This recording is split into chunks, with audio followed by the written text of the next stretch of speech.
Possível intervenção da engenharia visando oportunidades de melhorias em organizações locais. Segundo a Associação das Pizzarias Unidas do Estado de São Paulo, estima-se que 1 milhão de pizzas são consumidas todos os dias no Brasil, sendo que um pouco mais da metade, 572 mil, somente em São Paulo, o que a torna a segunda cidade em consumo mundial, perdendo apenas para Nova York, resultando na implantação de cerca de 60 mil pizzarias no país, sendo 12 mil em São Paulo. Estima-se também que 1/3 das refeições nos grandes centros são consumidos fora de casa, o que significa um consumo na ordem de 329,2 bilhões de reais, sendo as pizzarias responsáveis por 100 bilhões. Apesar do cenário aparentemente positivo, de cada 100 novos estabelecimentos, 35 fecham em 1 ano e 50 em até 2 anos, o que reforça a importância da manutenção da competitividade, seja através da qualidade nos produtos e serviços, diferenciais de mercado e, principalmente, produtividade nos processos de produção. Esse fato foi inclusive tema de um artigo na revista Exame, em março de 2018, onde a rede de franquias de pizzaria Bella Capri alegava ter superado suas metas em 30% após grande investimento em tecnologia. Assim, a partir da percepção de que uma boa gestão de estoques seria fundamental para o sucesso de uma pizzaria, o grupo se reuniu e, através de reuniões online e presenciais, para discutir formas de atacar o problema. E acabou culminando com uma entrevista com o proprietário da pizzaria favorita de São Bernardo do Campo, o que reforçou a percepção da importância na gestão de estoques no setor. Planejamos então o desenvolvimento de um aplicativo para gestões de estoques em 3 etapas principais: pré-produção, onde seria desenvolvido principalmente o protótipo, a produção e a distribuição do aplicativo. Planejamento. Eu vou falar agora um pouco das fases de desenvolvimento. Bom, como eu já falei algumas vezes antes, e não custa nada repetir, esse é um protótipo. O protótipo de uma aplicação, traz algumas características básicas, alguma coisa que a gente quer mostrar para o cliente. Tudo começa com papel. O que eu comecei a fazer? Eu sei o que eu quero criar uma aplicação que vai ajudar no controle de estoques de pizzaria. Aí eu comecei a rascunhar. Primeiro eu vim aqui em cima, vou ter que criar o conceito de rede. Começou aqui essa ideia. Por quê? Porque vou ter que mostrar as unidades de uma determinada rede. Eu já estava pensando em viabilidade funcional para executar o que a gente pretende facilitar com o aplicativo, ou seja, transporte de material. Aí vem umas ideias também, monta um select para a rede, né? O que é select? Um botão onde você escolhe as opções de rede. E aí vou rascunhando, como tem que ser a cara, mais ou menos. Ficou mais ou menos parecido com isso daqui, mas eu fiz outras simulações, rabisquei um monte de coisa. Banco de dados.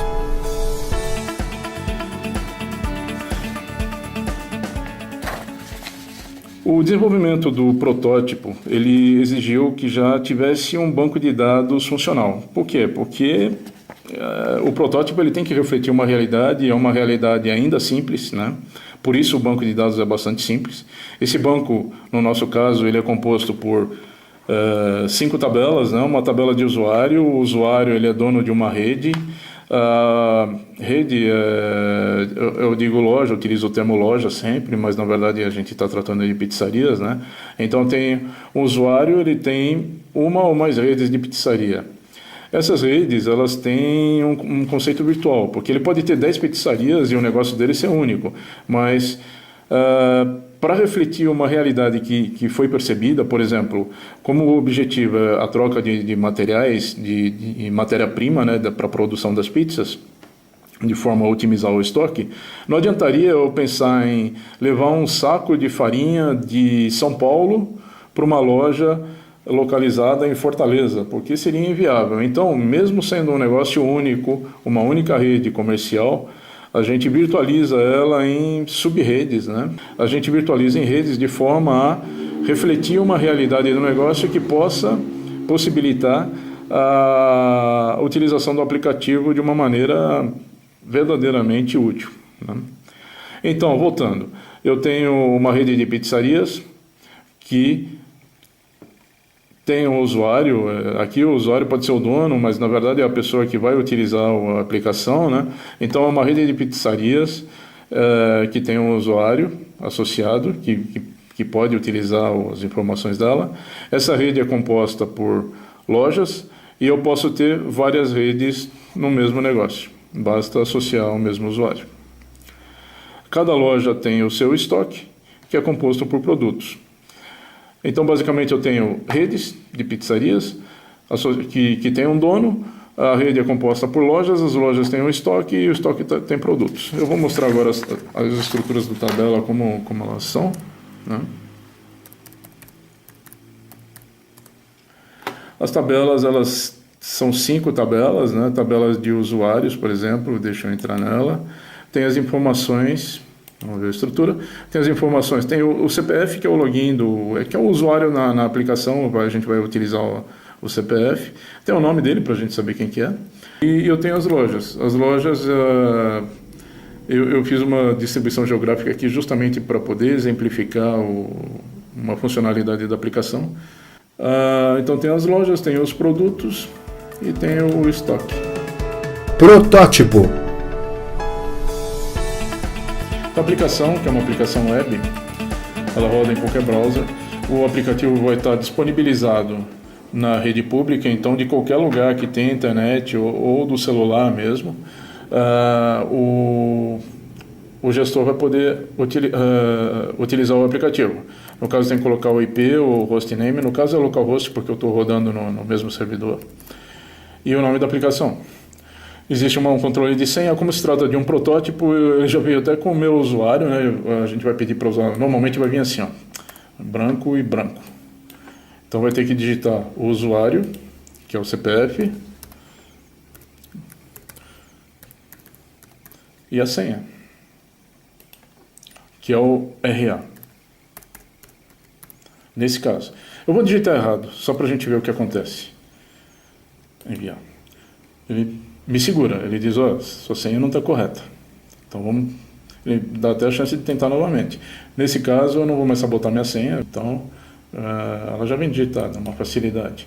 Dessa vez eu não sabotei, então eu não alterei a senha, então ela foi bem sucedida, né? Ela estava com a senha correta. De cara ele já me mostra uma opção para eu ver minhas diversas redes. Por quê? Quando a gente tem um estoque bem otimizado, a gente diminui o capital de giro. Nós vemos isso em economia. Nós também evitamos perdas, né?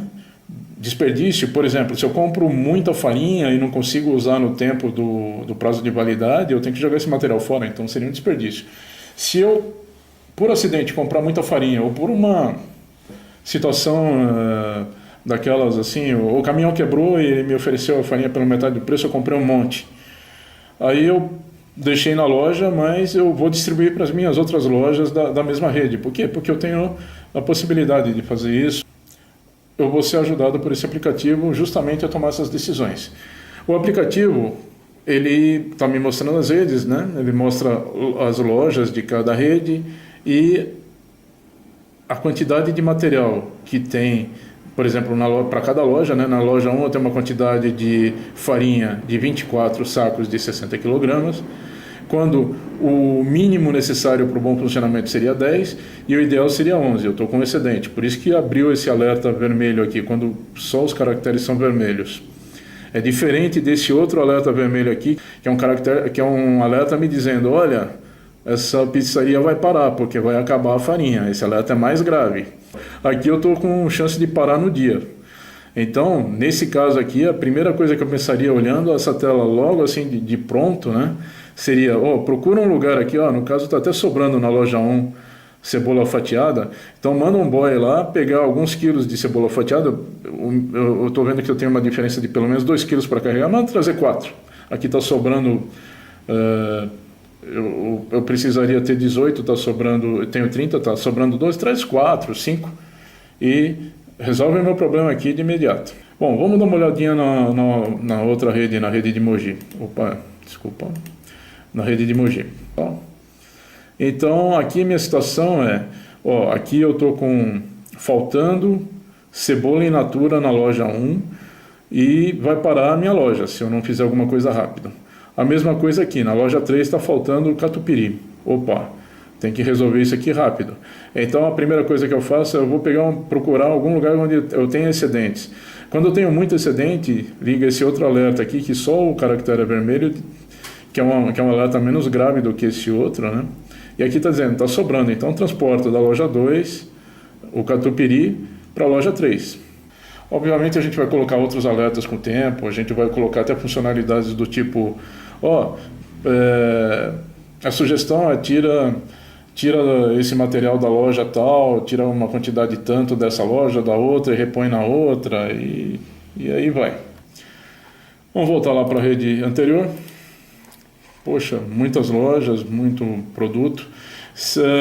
Aqui eu ainda não estou nem precisando rolar, porque eu não classifiquei todos os produtos de uma pizzaria, mas eu acho que tem muito mais do que...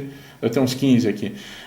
Tem muito mais do que 15 produtos. Deve ter uns 40, 50, assim, normais para controlar.